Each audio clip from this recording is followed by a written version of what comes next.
Good evening, I'm John Macker, and welcome to Santa Barbara Forum, which is TV Santa Barbara here in Santa Barbara for whatever reason. We have a great show for you tonight. This is part 3 to the ongoing saga we've been dealing with at Santa Barbara City College, and you've read about it in the papers. Hopefully you might have seen our previous 2 shows, but this is a huge deal happening here at Santa Barbara City College. Not that it's not happening all around the country, but it's happening very specifically here. Tonight we have our very special guest on the show, who is an authority on this, Mark McIntire. Mark is a former philosophy professor at Santa Barbara City College, so he knows the situation. Welcome to the show again, Mark. Welcome, John. Back again. We have to stop meeting like this. I know. People are out there talking about it. They should. They say, what's going on with John and They're Mark? going to talk more tonight by the time we're through. Thank you for sharing your audience again. Mark, I'm going to let Mark just give you a brief overview, quick synopsis of what has happened and why we're here today. Thank you, John. Again, thank you for sharing your audience with this very, very important topic, which is on the ballot coming up this particular election, a week from today, actually. That's right. But anyway, I want to recap for those of you who have not seen the part 1 and part 2. I was a professor of philosophy at Santa Barbara City College for 23 years, total time teaching 51 years in philosophy. And the department chairman did not like some of my postings on Facebook. And other faculty members did not like the fact that I supported issues and campaigns and causes and politicians that were anything other than liberal. You didn't even have to be conservative. You just had to be non-liberal. And that certainly fits me and anyway, so I had my department chairman against me, gave me 3 negative evaluations. Tried to get me to go to a diversity workshop on campus as a condition of rehiring. And then 4 faculty members, female, they filed fake Title IX accusations against me. Nothing to do with actual physical Title IX sexual harassment. So nothing physical. They were alleging that I used words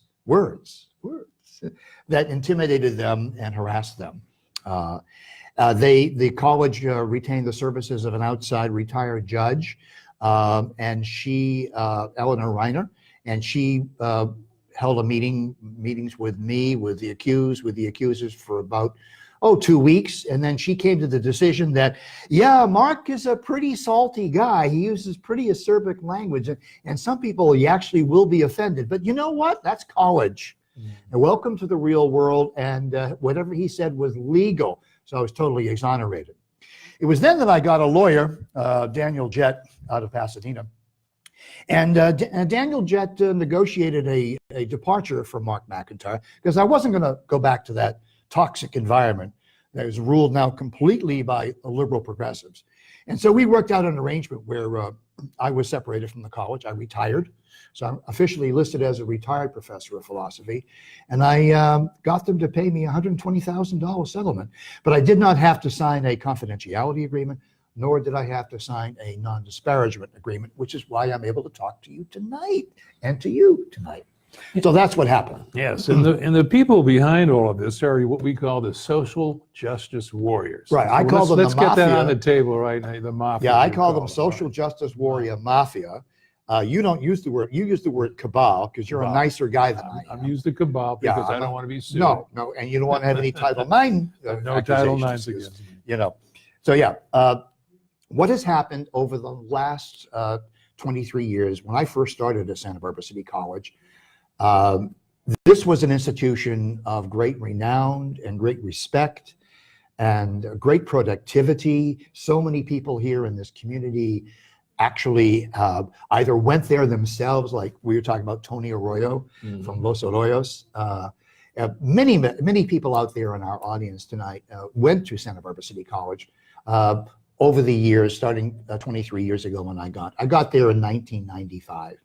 I started teaching there in 1995. And over the years, what has happened is, following a national trend of more and more liberal progressives getting jobs as professors and as administrators and staff people in education, public education, has resulted in a dramatic shift away from neutral partisanship to now social justice, what I call loony left partisanship. So they are really running the college. They are really, really in control of the curriculum, and they're in control of the hiring and the firing. I mean, they tried to get rid of me. They did get rid of me in the sense that I took a retirement and a settlement. So there are no more conservative individuals teaching on the faculty at Santa Barbara City College. So they have won that skirmish, but they haven't won the battle yet, and they certainly haven't won the war. Now, social justice warriors, it's kind of hard to pin down when you read so much about them. Actually, what they stand for or what they don't stand for. Yep. I mean, feminism, we know, plays a very big part of this. Yeah, feminism is only one tribe of this national group. Maybe it gets more publicity than the others, only because of the Me Too has been. Right. The main principle behind the social justice warrior group, we'll call them group, we'll compromise. I won't use the word mafia tonight. Cabal. Yeah, cabal. We'll use cabal. The main assumption is they're right and you're wrong, and therefore, because you're wrong, you're hateful and you're evil and you have no right to speak. So Just Communities is a group of people that have taken over Santa Barbara City College. They're now working to take over K through 12 here in Santa Barbara. They just have been given a contract by the Santa Barbara School District over 3 years. Is about $1.5 million. And what they do is they indoctrinate our young people, our students. They indoctrinate them into what they call forms of oppression. And there's a chart that I have here. So who are the enemies of the social justice warrior? Well, if you're in any one of these groups, you're an enemy of the social justice warriors. Group number one, men. And how do men oppress? Well, they oppress by sexism. And who do they oppress? They oppress women. Second category, white people. It actually says here, white people, right? This is supposed to be non-racial, non-discriminatory education. So white people are oppressing through the tactics of racism. And of course, anybody who's non-white is oppressed.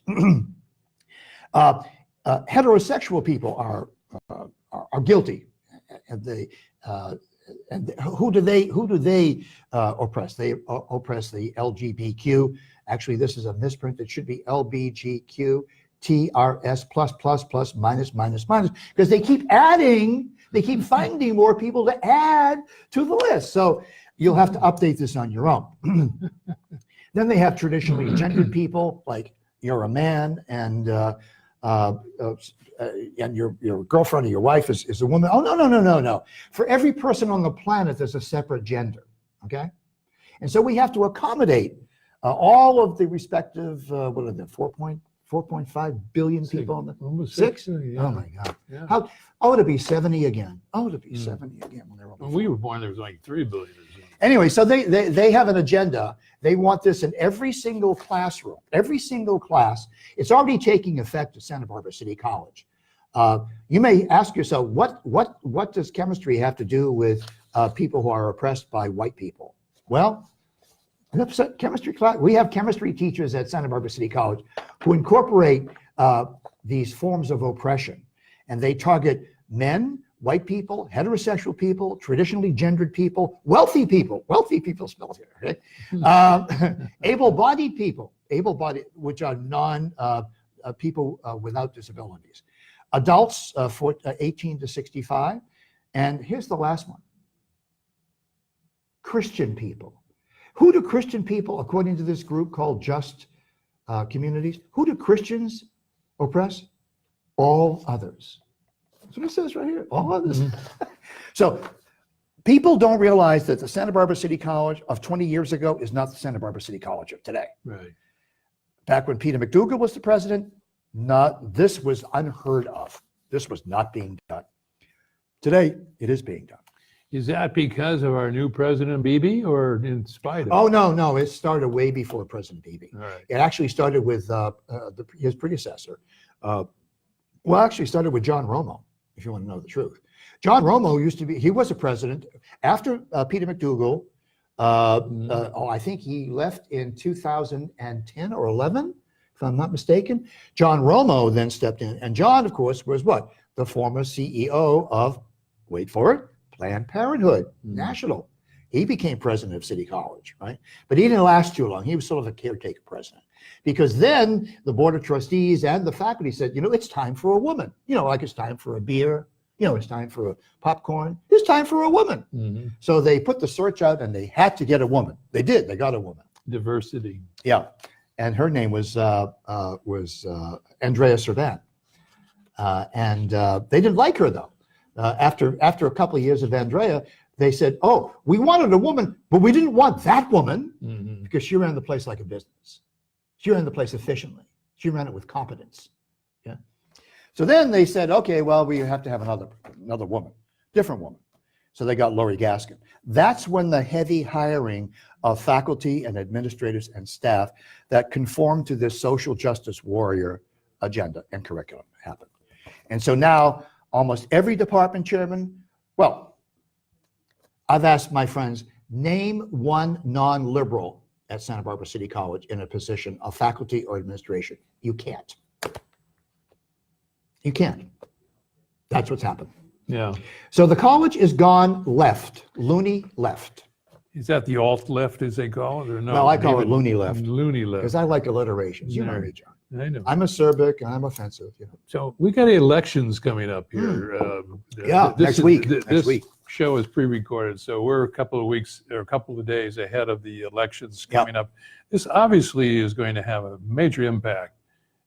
What's happening, especially in our city, in the state, and I assume it's probably being more liberal. Will continue. Well, if you look at the polling, this is not a Republican or a conservative state. It's a very liberal state. Yeah, and we all know this is a very liberal city. So let's not kid ourselves. Yeah. Okay?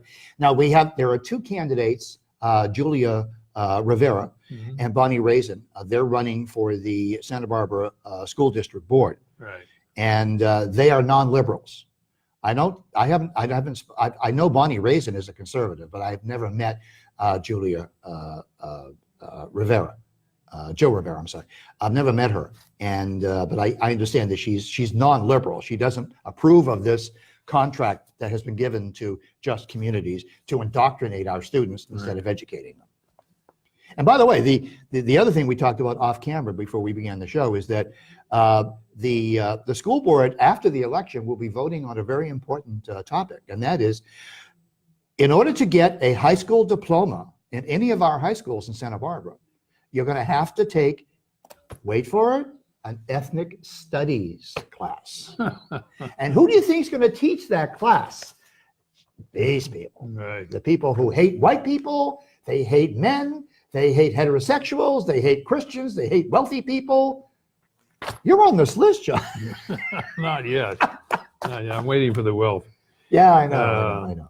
So it is, you're right. The elections are coming up and they're very important. Okay, a little bit more about social justice warriors, because I've talked to a lot of people recently who have seen our previous shows and asked me, how do you wrap your head around what they actually are? Because they don't have it's not like a committee or an executive committee somewhere or a political group like the Democrats, Republicans, the Green Party, whatever. You don't really, it's sort of a cultural thing that's happening in our society. And, and I know this Me Too kicked it off a great deal. Right. No question, Mr. Right. Weinstein and Right. Harvey, the rest of the guys. Right. You and I, having worked in Hollywood, that's nothing new to us. Nothing we know new. that's part of the, Yep. the culture and what have you. Right. But they were kicked it justly, off. they were Now justly. you've got literally, there was a list in the New York Times, hundreds of men, and it's men, not women. I'm sorry, I'm not taking a position here, but that have been, taken down by this.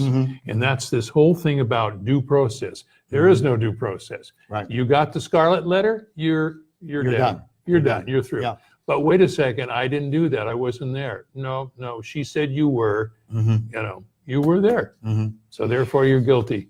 And then you can't get out of that hole. No, you're branded for life. That's right. You can't get a job anymore. That's right. Except bagging groceries at Vaughn's, and then don't tell anybody you did anything. That's right. Look at your bag. Actually, this group, Just Communities, I saw that. they have actually given us, as a trained philosopher, I always ask for the assumptions about anybody's points of view. In fact, that's what I'll be doing on my new show, Freedom Matters. I'll be asking about the assumptions about freedom. Well, they included in their package for me working assumptions about dismantling oppression. See, they begin, the social justice war goes back to Karl Marx. It's all traceable to Karl Marx, okay? Now, they don't want to talk about that, but that's, if you drill down deep enough into the assumptions that I'm about to read, okay, you'll find that it's all Marxist. And just listen to the language. They start from the idea that there are oppressors and then there are oppressed, but the oppressed don't ever oppress anybody. That's it's like a shell game. So it's a one-way street. There are good people, that's us, and there are bad people, that's them. So it's a us and a them. So here are their working assumptions. All of us are born without prejudice. Prejudice is learned. Therefore, it can be unlearned. Now, I've been in education for 51 years. I've never learned how to unlearn something. I've never learned. Have you ever learned how to unlearn something? Can you unlearn something? No. So that's assumption number one. Number two, oppression based on notions of race is pervasive in the U.S. society and many other societies and hurts us all, although in different ways and in distinct ways. So race, what they don't describe to you, there are no such things as races in human biology. It doesn't exist. What they really mean is there's bigotry and prejudice, not race. There are no races. There's no black race, there's no yellow race, there's no red race, there's no white race. In the human biology, races don't exist. So fallacy number two, okay, that's in there, second one. Okay, three, racism is both a system of oppression, disadvantage, and a system of advantage and benefit. There is also, this is also true of other forms of oppression, sexism, heterosexism. Have you ever heard the expression heterosexism? No, I haven't. Do you know what it That's the means? first time. No. Okay. Heterosexism means, according to the social justice warriors and according to these just communities people, heterosexism means that if you just don't even, let me put it this way, if you don't want to hang out with non-heterosexuals, and I guess there's a whole different set of categories about that, Right. okay, which I won't go into. That's where it comes in. That's where it comes in. Yeah. So if you would feel queasy about any of these people over here that are non-heterosexuals, then you are guilty of heterosexual oppression. Right? Classism, that's being wealthy. Ageism, that's being a geezer like myself. Because we have old ideas and we don't need any more old ideas. No. Fourth assumption, guilt mobilizes. Our work is about issues, not about guilt, blame, or shame. Well, wait a minute. So your mission here is not about guilt, but you publish a chart where you target people. Where you actually target white people, wealthy people. The oppressors. Yeah. Christian people. They don't mention Muslim people as being oppressors, or no, they're just Christian. Buddhists. Buddhists. I don't Buddhists know. could be Yeah. oppressors. Moving on. This is my favorite assumption. This is number 5. It's not possible to do this work without making mistakes. So they're admitting up front, I got to give them credit. They're at least admitting that they're going to make mistakes. Okay. There will be times when we will get caught up in the very oppression-related dynamics we are trying to dismantle. Oh, so you're an oppressor too. Let's go back to the chart, right? So at least they admit that, they may slip and slide off the wagon here. Let's go to 6. Sometime in our lives, all of us have had the experience of being the target of oppression, as well as the experience of privilege. I don't remember being oppressed by anybody. I remember people getting in my face, people calling me a harp because I'm Jewish, people calling me, a Catholic in a derogatory fashion because I was raised a Catholic. But I wouldn't call that oppression. That's reality. People do that all the time. Mm-hmm. 7, trying to rank one group's pain over another distracts us and prevents us from dismantling any and all oppression. Well, wait a minute. If that assumption is true, then there's no need for this chart. Because here you're ranking people according to their oppression. Mm-hmm. So you here in number 7, you say you can't do it, and then you just do it. Geniuses wrote this. I mean, absolute, probably with PhDs from education departments. Yeah. Let's see, we're on number 8. There is no such thing as this is a good one. This is good. There's no such thing as passively dismantling oppression. We either actively working to end oppression or colluding with it, allowing it to continue. Oh, bad. Indeed, we are often doing both at the same time. And finally, number 9, the pièce de résistance. The work of dismantling racism is an ongoing process, not a one-time event, seminar, or course from which one graduates. The process calls for a lifelong commitment to eliminating all injustice. These people are going to eliminate all injustice. I don't know how would you do that? You'd have to change human nature. Is there a list of all these injustices somewhere? Well, there's a partial list on this chart. I know that, but well, those are kind of pretty macro. Yeah, there's sexism, racism, heterosexism, genderism, classicism, ableism, that's a new one for me, ageism, okay, and religious oppression. They don't like religion, apparently. No. Well, we're going to have people, thanks to Governor Brown, we're going to have all the corporate boards in California. We'll have to have a woman. Woman on there to balance. But they better be careful to get the right woman. Look what happened That's to Andrea Serban. She was the wrong woman. They got to get another woman. That's right. So they got Lori Gaskin. What is that going to do just by putting a woman on? Oh, don't you know, John? We get a woman's perspective. Just the mere presence of a woman changes the whole dynamic. Yeah. Don't you know that? You have to go to City College to learn that. I know. It's anyway. That whole thing with Jerry Brown. Well, he's retiring. Did you hear about that? I know he's going to be. He's going to be doing what, the Green Project or what? He's going back into the monastery, I think. Oh yeah, right. He was a Jesuit seminarian. I know. Yeah. I know he was. I know. That's why they gave him that Governor Moonbeam handle they hung on him. And after he got defeated in California, he went off to a monastery in Japan, didn't he? And studied Zen Buddhism for a couple of years. And doesn't seem to have then had came back to Oakland, of all places. Doesn't seem to have had any effect on him. No, it hasn't changed anything, but he is a good Jesuit boy. Yeah, good Jesuit. A few other things. So let's again back to our justice warriors. Yes, because they're everywhere. I mean, it's everywhere. Everything you read. Here's this, and I brought this article. This was in the Santa Barbara News Press.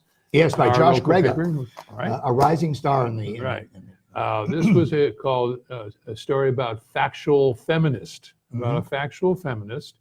Her name is Christine Summers, who is also a philosopher and an author. Yeah, professor of philosophy at Clark University in Massachusetts. That's right. I used to go there for debates. And it's a great article about how she said she, didn't even know that she was part of the religion until they kicked her out. But one of the things she said here, I thought was we talked about this was, for example, during her tour that she was doing, a speaking tour at Oberlin and Georgetown. The school set up what she said were, quote, safe spaces. Yes. Where students could flee from her if they objected to something she said or were triggered. Yep. Oh, well, I don't even want to tell you what that reminds me of, but it's like, really? This is like what you had to deal when you had Schumer. Yeah, Michael Shermer. Michael yeah. Shermer, Yeah. Shermer on your show, Mhm. on your colloquium that you were, Mhm. in charge of, Mhm. just how to merely say, well, there was something. Wasn't it? Yeah, They said be careful to be around him Yeah, because he was accused of rape. right. Didn't go through trial. No, didn't no, go no, through no. process. No. Just someone said he raped me. Right. And so they said be careful of him, right? They used the Kavanaugh attack. Right. They did the same thing with Clarence Thomas. Remember that Anita Right. Hill? Anita Hill. Her line of evidence. I was reading an article in the Signal. It's a national website news source, and Troy Warden wrote this wonderful article about Clarence Thomas. People don't remember that Clarence Thomas, the only black justice on the Supreme Court, Right. Anita Hill, who was a philosophy professor, by the way. New philosophy professor. I know, we caused so much trouble. Yeah, Get rid of all up philosophy. there, right. Get rid of. So she accused Thomas of sexually harassing her, and when she was asked for evidence, you know what she offered as evidence. She said, "Well, one day he was looking at a Coke can on his desk, and he said, 'Who put the pubic hair on my Coke can?'" That was her evidence for disqualifying the only African American on the Supreme Court. And it almost worked. It's a famous line. It's a famous line. Yeah. And it almost worked. And then they continued with Kavanaugh. What, 20 years later, 25 years later? No, even longer than that. 30 years later. 30 years. 30 years later. Yeah. So these loony left people will do anything to discredit anybody who opposes them. That's the key to being a social justice warrior, and why I call them the mafia. What do they have in common with the mafia? They target people for hits. They targeted Clarence Thomas. They targeted Brett Kavanaugh. They targeted me. They targeted a lot of people. Yeah. And secondly, what do? They're a closed group that are only interested in control and power. That's all they're interested in. Same as the mafia. That's why I use the word mafia. And all the people who attacked you, and I use the word attack because it was an attack. It was fun, though. It was fun. I gave as good as I got. Looking back, it was fun. I made it. So, but all of them, well, I don't want to get into a hot war, but all of them were feminists. All of them were women. All of them spoke to that. There was no men in that group at all. Not one man, which I found really a little discerning that that there's no. They talk about diversity here. What kind of diversity is that? No. And it was Title IX. Yeah. Now, which, by the way, Title IX, people should know this. Yeah. It's a nasty thing. It's a Department of Education regulation, series of regulations. It was set up to protect young women on campus, students, from being sexually harassed by other students and by faculty and staff. Perfectly legitimate. I mean, Title IX. I applaud Title IX. There should be Title IX. There should be protection against legitimate accusations of sexual harassment. But the Obama administration used a very, very, how shall I say, loose metric on making these decisions. Betsy Voss, who's the current Secretary of Education, she's going to repeal this under the Trump administration. And I applaud that as well. Because let's take the Duke University lacrosse team. You're familiar with that case? Yes. Okay. 7 young men were accused of raping this one woman. And it turned out that Ramparts magazine, newspaper, the reporter who broke the story, never interviewed, never looked for any facts, never looked for any evidence, never looked for any verification of their charges. And these 7 young men, they're suing the college now, by the way. These 7 young men were removed from the college without a shred of evidence, not a shred of evidence. That's what the social justice warrior feminist tribe is all about. More recently, Dr. Anthony Beebe, the current president of Santa Barbara City College, he was attacked by 5 feminists. 5. Wasn't that woman who wrote about the Maryland and Rolling Stone, who wrote about the rape that happened Yep. that actually never happened. Never I mean, happened. No. when they No. went back, Rolling Stone had to go through all No. that and find where your notes, what'd you do? It turned No. out it was totally false. Fabricated. I'm not saying that happens all the time or that's, No. but that is exactly why we have due process. Right. Right. And it also undermines the cases of legitimate rape. Verifiable rape and verifiable harassment and verifiable wrongdoing. Title IX is set up to do that, and it should do that. And that part is going to be kept in Title IX under Betsy Voss. But every time a woman makes a false accusation, as was made in the La Crosse Duke University, or the case that you just cited, or even in my case, which I wasn't even accused of anything physical. I was just accused of words. Right. Can't use words now. Every time this happens and it's revealed that this is fake, it undermines the legitimate cases where women actually have been raped and have been sexually harassed. Right. So I don't know why the feminists are so gung-ho on pushing forward cases that have no evidence, as they did with Christine Ford against Justice Kavanaugh. I mean, you saw the gang tackling that was going on there. It was crazy. That was crazy. Yeah. So what this has done is this has disenfranchised evidence as a legal dicta in American jurisprudence. Now, feminists will tell you, believe the woman. All women? All the time? What? What type of nonsense is that? What type of critical thinking is that? These are coming from college professors who are saying, always believe the woman. Well, no, that's not. They don't always tell the truth on these matters. That has been verified. That has been factually verified. Yeah. The one thing this woman says here, Summers. Christy Summers. Yeah. She wrote a book called I love. Who stole feminism and the war against boys? The war against boys. I love that title, War Against Boys. Yeah. Anyway, she spoke here, and the last thing she said I thought was interesting, just what you're talking about. She says, I was seeing this exactly what I've been seeing going on all campuses when I travel around the country. A lot of young men are brought up with baseless charges in kangaroo courts and rumors taken as true. Right. Yeah, and this is rather, to me, unique in our society. I haven't seen before. I don't know if this is because of the Trump administration, because Trump is very, abrasive and out there, and I don't know what it is, but it's certainly very different than I've seen here. Well, it used to be in colleges when I was going as an undergraduate. When you were an undergraduate, evidence was the rule. Right. If you made a claim in an academic setting, you had the responsibility of providing the evidence. And if you didn't have evidence, bye-bye. Right. Go back to your lab, go back to your surveys, go back to your classroom, go back to your office and think about it. But we're not accepting it. Today, because of radical feminism, you don't need any evidence. You don't need any verification. All you need is an accusation. That's all you need. And because they're women, they have to be believed because they're women. Right.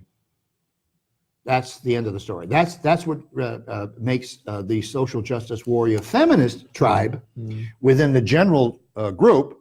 That's what makes them the most toxic. Because there's no defense, as you pointed out at the beginning of the show. There's no defense against that. Right. If I can be fired for an allegation that has absolutely no evidence to it, then what has happened to American jurisprudence? Where's the rule of law? There is no rule of law. Right. And so their counter argument is interesting. You heard their counter argument, right? Their counter argument is what? Well, their counter argument is they feel oppressed, and we should always listen to feelings. And we don't need evidence in these kinds of. Yes, we need evidence in chemistry. We need evidence in biology. We need evidence in physics. But we don't need evidence when it comes to rape or sexual harassment or bullying. No. Right. We just need people who feel that they've been oppressed. Which there's a lot of those people who feel oppressed. I feel bad for the students. I really feel. I don't feel bad for us adults because we can take care of ourselves. I could take care of myself. I got a $120,000 settlement from the college, right? Mhm. I got a lawyer. And the thing that's happening is that young people, not so much the millennials, but the iGen, they're called iGen, the I generation, because of the iPhone. They are much smarter about this whole thing because they understand the legal process and they get lawyers. A lot of them, by the way, have left college and have gone right into tech, gone right into a job at Amazon or Google or Apple. These companies are just drawing away all the best and the brightest of our young people. City College enrollment was 23,000 when I first started there 23 years ago. 23 and 23. What a coincidence. Today, it's about 16.5. It's going to be capped at 15. Okay. Where are these people going? Why aren't they going there? Well, sure, there are not as many people getting married and having babies because of all the feminists who don't want to get married and don't want to have any babies, right? So there's that, right?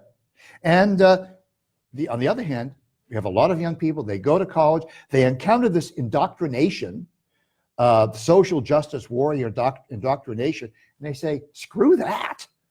That's Kool-Aid. I'm not going to drink Kool-Aid.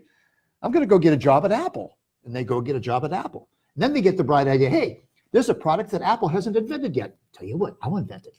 And they do. They become successful. You know, yeah. So that accounts for that. I wanted to ask you the question. One question here is your concept. You're going to be doing a brand new show. Oh, yeah. I want to say it again, but you're doing a brand new show come January. This is not gin or scotch. This is just yeah, water. it is actually. It's So just the we water can't tell you because there's some kind We're of saving the legality. planet, by the way. Right, we're saving this for the warriors. They'll need That's the other thing. You have every to save bit the of planet. Right. Once you have equality for everybody. That's you're right. saving. So what you talking about my new show? Yes. Oh, yeah. Freedom matters. Yeah, Freedom matters. So this will be starting in January, Right. which is we're giving you a Free plug here. prerequisite to what you're going to be seeing. Yeah. So what's your concept of freedom? Well, it developed Yeah. actually through my experience of going through the firing process on the firing line. I started to concentrate as a philosopher. I started to concentrate more on the concept of freedom.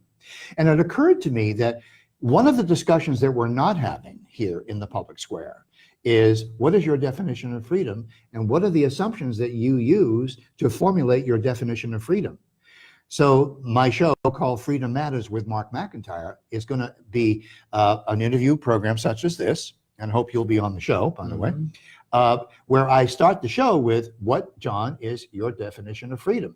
Then you'll answer me, and then we'll drill down on that, because that's what we're not doing in all of this discussion. We're not examining these assumptions. People are just putting out assumptions, and they're not drilling down into what's underneath the assumptions. So we want to drill down to the Bill of Rights, because we're in America, and we have a system of rights upon which our freedoms are enshrined. In which our freedoms are enshrined. I bet you that out there in this audience tonight, there aren't too many people that can tell you what freedoms are protected and enshrined in the first 10 amendments of the Constitution of the United States. I bet you there's not a lot of us can tell you what freedoms we still have. Right. Oh, that's even a better question. I got to write that down. What freedoms we still What have? freedoms do we still have? Okay. You know, I mean, this used to be the Republic, but I don't know. Okay. So we're gonna do that. We're gonna do a TV program here at Santa Barbara TVSB-TV. Right. Mike Nicholson is going to be our line producer. Thank you, Mike. And Frank. Yep, Frank will probably be working on the show in there. The control booth is going crazy in there. They're having champagne. It's unbelievable. Right. They're excited. So we'll be working here. We'll have 2 shows a month. Right. I've already got 15 people lined up to do the show. People like Michael Shermer. By the way, I don't agree with Michael on a lot of stuff, but we get along great. But it's the differences of great. positions in life. Yeah. I mean, they're not so radical where we're talking about a Nazi party here. We're talking about people with different perspectives on life that you have. Yep. You know, and that's where the freedom matters. Yep. And I want to have Christine Huff Summers on. Yeah. I want to have Heather McDonald. Heather McDonald, I don't know if you know about her case. No, I don't know that one. Yeah. And just, Wow. She had to be, she was invited to give a lecture on her college, her university, I believe it was Rutgers, and she needed police escort to be physically removed because she was in danger of being physically harmed because she expressed the views similar to Christine Summers in the article that you referenced over here, that the Social Justice Warrior Network is a religion. It is not a political party. It's a religion. It's a set of beliefs without evidence. That's the nature of a belief. Why do we believe in God? Because there isn't any evidence for the existence of God. That's why you believe. Right. Like, where did I leave my car? Well, I think I left it out there, but I have no evidence. I don't see my car, you know? So we've got people like that. I hope to get Jordan Peterson on the show. Thanks to Michael Shermer, I think we can do that. But these are the kinds of people I want to ask them because they're public intellectuals right now. And they're influencers. They influence a lot of people. And I want to sit them in that chair over there, and I want to ask them, what's your concept of freedom? And what assumptions do you use? What definitions, what ideas do you use to get this idea of freedom? And where did you get those ideas? And what do those ideas mean for you to solve problems? For instance, what if my exercise of freedom interferes with your exercise of freedom? What are you going to do there? Those are hard questions. So that's what we're going to do on the show. Just defining freedom right now. Yeah. As I said Yeah. before, what is it nowadays? Yeah. There's so much stuff that you think you have rights to, but you really don't. I mean, there's so many things. Freedom goes, that's a big umbrella. Yeah. And this cuts across all of our society, not just education. Yeah. We're going to have people from Google who are revolting against the loony left command and control operations in Google. You probably have heard the one gentleman who he had the audacity to publish a memo saying that Google discriminated against people who were not liberal. Oh my God! You know, heresy. Yeah, they're heretics. Did he get pushed out? Didn't he get pushed out? He got pushed out, but Yeah, he's going to be on the show. Yeah. He's going to be on our show. Yeah. What's really good about America today is that oppression of all kinds, left, right, and center, oppression of all kinds is the catalyst for freedom. It actually makes us think about freedom. Is there any group or culture, not even group, but any, I can't want to say race, but is there any nationality or some group of people that haven't been oppressed somewhere? I don't know Especially in the U.S.? I don't know of any. I mean, when the Italians came here, when the Irish came here, Jews. the Jews, Yeah. I mean, Greeks, Alex, Armenians. Alex That's right. Nadajian's out there listening. That's right. Yeah. We had a great Armenian governor, Duke Majan, who helped out at all those. I sat next to him on a plane once from Los Angeles to San Francisco. I didn't even know he's the governor. I wasn't involved in politics then, so I didn't even know. That's probably good. Stupid me. Yeah, he did great things because. But you're right, John. This left trend created Donald Trump. Right. We never would have had Donald Trump unless the loony left didn't go loony. That's right. Unless they didn't start writing crap like this. Right. Unless they didn't start to make assertions without any proof. Without the Duke lacrosse team conviction and subsequent dismissal and termination, we wouldn't have Donald Trump. Right. So, everybody says, oh, it's horrible that we have Donald Trump. Okay, there's a caravan of 5,000, some of them armed, by the way. We learned today that some of these caravan people are armed and have shot Mexican federales, the federal troops. Okay, they're on their way to America. Yeah. You wouldn't have Donald Trump except that you have this open border, which is another goal of the social justice warrior. They want to end capitalism. They want to end religion. They want to end borders, and they want free stuff. And lots of it. I don't know how it's going to work. It doesn't work so far. But they're also pleading their case that they're oppressed. Yeah. Again, that word oppressed Right. is a very Right. powerful word to use Right. when you say that. Right. And there are a lot more people in this country oppressed than I would think that a caravan marching to our country. But You know, So it's not just education. yeah. It's places like Google and Amazon, Apple. At the president of Apple, Tim Cook, Right. he met with President Trump the other day, and had a nice sit-down chat with him, and they talked about this sort of thing. They talked about reversing this trend of loony left accusations without proof and without evidence. Well, they're doing that right now with all their, departments they've set up here to deal with all these fake, Right. fraudulent, Right. incendiary, And if you're even suspected of having, websites. if you're even suspected of having non-liberal heresies lurking around in your little simple brain, right? You are sent to a monastery called a diversity workshop. Yes. Don't you feel better just saying the word diversity? I feel better. I feel much better now. That's right. What are they doing? It's lunacy. What are they? They waterboard you. I know they waterboard you. What is diversity anyway? Is this? Are we going back to Noah's Ark thing? We have to have two of everything. Is that the diversity we're going back to? No. It's not that. It's affirmative action again. Yeah. My department chairman didn't like my postings on Facebook. He didn't like my Facebook postings, and he didn't like some of the emails that I sent to other members of the faculty. And I freely admit, I don't have very many filters, folks. Okay. I'm Boston Irish Catholic. I grew up in the streets of Boston. I don't have many filters. So I'm not your nuanced academic. See, right. I don't do things that way. I call it like I see it, and I expect you to call it like you see it. And I expect you to oppose me, but I don't expect you to shoot me or kill me, and I'm not going to kill you. But he wanted me to go to a diversity clinic, right, where I would learn how to become a social justice warrior. I learned to be sensitive to other people and not offend people. And you'll be able to spot other ones. You'll be able to walk into a room and say, there's one of them. Yeah. There's one of them. Yeah. Right. Yeah. And then bullying. We haven't talked about bullying. Yeah, they don't talk about that at all. Yeah. Your new program that'll be coming out in January. Very exciting because you're telling me some of the guests. Tell me a little bit more about some of the guests you're going to have on.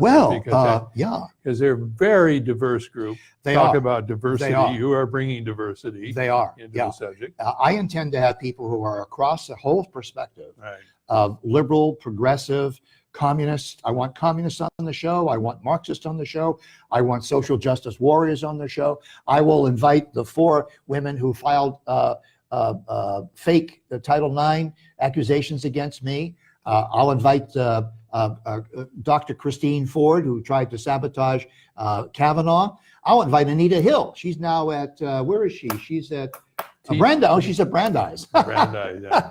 She's making about $1 million teaching. I'll invite all of these people on because we're not talking to each other anymore. We're talking in isolated little bubbles, little chambers. And I've chosen the concept of freedom because everybody wants to be free.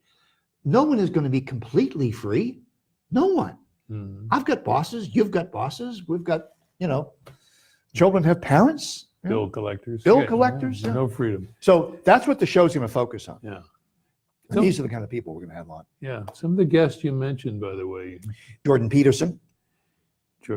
Michael Shermer. Now he's very controversial. He's very controversial. Now Michael is he's a card-carrying atheist and very proud of it. Right. He's also the founder and the president of skeptic.org. He's a regular contributor to Scientific America. He is a rigid empiricist. In other words, he does not think that any idea should be accepted unless we can verify it using the 5 senses or technical extensions of the 5 senses. Like I can see you, but then if I use a microscope to look at your cells, okay? But anything beyond the senses, Michael doesn't. No, it's like witchcraft to him. He thinks, and so we've had some very, very good discussions. Michael, by the way, he regularly has people who oppose him on his programs. He does a podcast with Jordan Peterson and Steven Pinker and little Dickie Dawkins from England, who's the other atheist. Yeah. So we have to start talking to people who disagree with us again. And that's why I chose the concept of freedom, John, because everybody wants to come to America because they think that we have the best opportunities for freedom. It's interesting. I was watching a show on YouTube the other night with a group of comedians, very top comedians, Bill Burr and a number of other top comedians. And they were asked the question specifically, what is it like to go to colleges and universities now to play in front of them? He says, these are the top paid comedians in the business. They said they hate it. Even Seinfeld was there, and he said, it's the worst now. You go out and say lines about feminism or anything else that are funny jokes. You can't tell Italian jokes or Irish jokes or priest jokes or rabbi jokes. He says the place goes quiet. They go quiet. They go. And don't make a joke about women. Right. And so even Seinfeld was saying, I can't, I don't know what to do. I don't want to play college campuses So it's anymore. ruined comedy on campuses. Yeah. It's just, it's like you make a joke, which would any place else be funny, and they look at you like, ooh, that kind of stuff. And he goes, he goes, that's scary. Because I don't know what's happening out there with these kids. But these were top comedians saying, and I thought, if anything, I would like to hear your perspective. Well, I started in comedy. I did when I was 12 years old. I started in stand-up comedy when I was 12 years old, and I loved it. And one of the things, I was a caddy at a Jewish country club, Kernwood Country Club in Salem, Massachusetts. I'll never forget it. I learned more from the Jews at that country club than I did from the nuns that were teaching me in the elementary school at St. James Elementary School. And I worked as a caddy. I worked in the clubhouse. I also worked in the Jewish delicatessen. And all we did all day long was to swap ethnic jokes. Italians and rabbis and priests and Jews and Armenians and Russians and Germans and Nazis. And Right. You can't do that today. No, we can't. Why? Because an army, a mafia, has decided that you don't have the right to say things like that anymore. The buzzwords now are. I was just talking to someone today about that and saying, when you have a conversation or you're in a restaurant or you're talking around a group of people, You have to watch you really have to filter yourself. You have to be careful of the words you use, you choose, and it's just a different world. So people are watching us on Facebook, by the way. I plugged the show. Any questions? He's, Alex Madagian is watching from Washington, D.C. He's in the swamp. He says, turn off your phone. I can hear myself texting you. All right, Alex, I'll turn off the phone. It's off, okay? Anyway. Okay. How much time we have left here? Do we I don't know. Like 5 minutes? 5 minutes? I want to just talk a little bit more about your show that's going to be happening in January.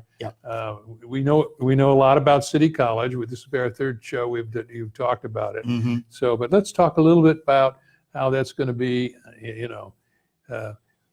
you're going to do a one-on-one, I think. It's going to be, it's going to be me interviewing. It's sort of like David Rubin, if you're familiar with David Rubin. In fact, I want to have David on the show. He's a good interviewer.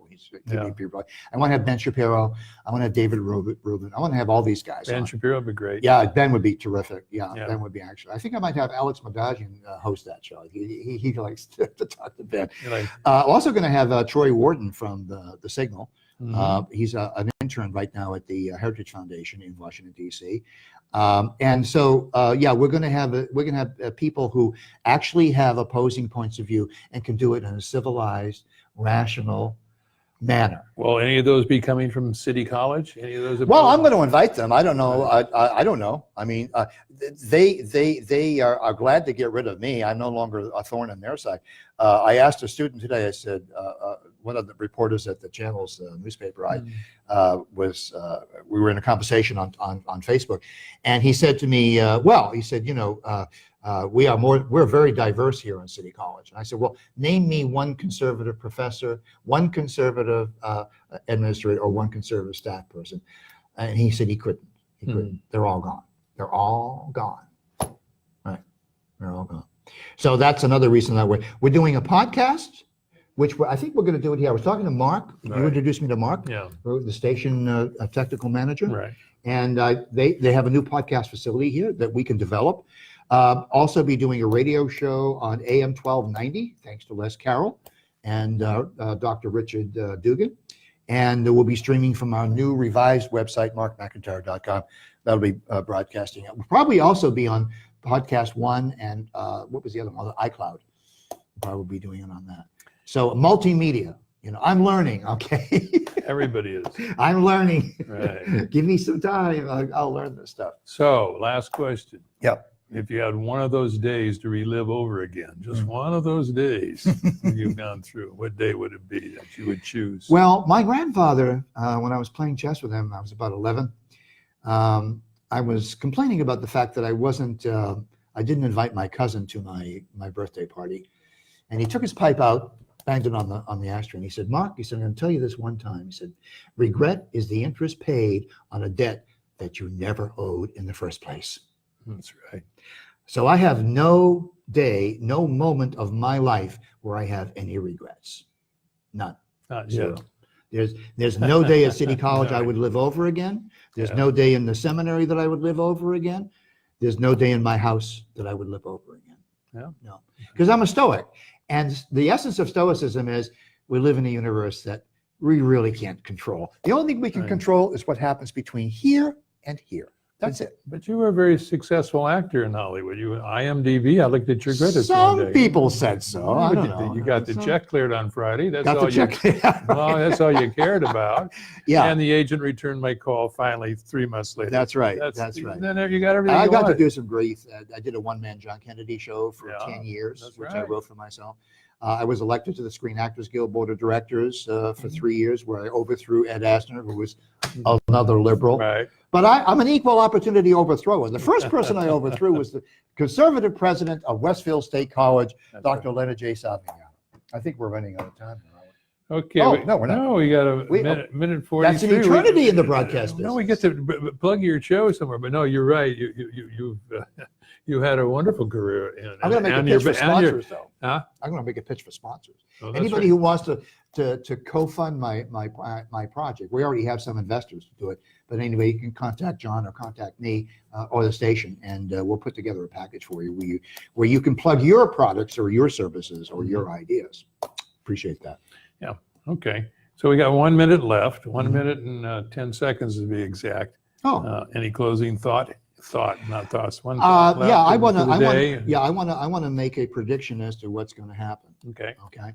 I did predict in 2015. I did predict in 3 separate blogs that Donald J. Trump would be elected president of the United States. Mhm. I have also predicted that Pope Francis is going to be the second last pope. The next pope will be the last pope, and I think it's going to be Cardinal Sarah from West Guyana. Mhm. I'm also going to make another prediction, and then this prediction not on the 2018 midterms. No, that's too risky. Yeah. You have to have a little humility if you're a predictor, right? That's right. But I think Donald Trump will be reelected resoundingly in 2020. Just remember, you use a crystal ball, you better like the taste of glass. Okay, that's you, right? I never heard that one. That's the what you have to do. Oh, Okay. All right. Thank you very much for joining us with Mark Thank you, folks. McIntire, and we'll hopefully see you again the next time we're on. You never know, but remember, Mark's show starts in January. Freedom matters. Freedom matters, and it does matter. It's a great show.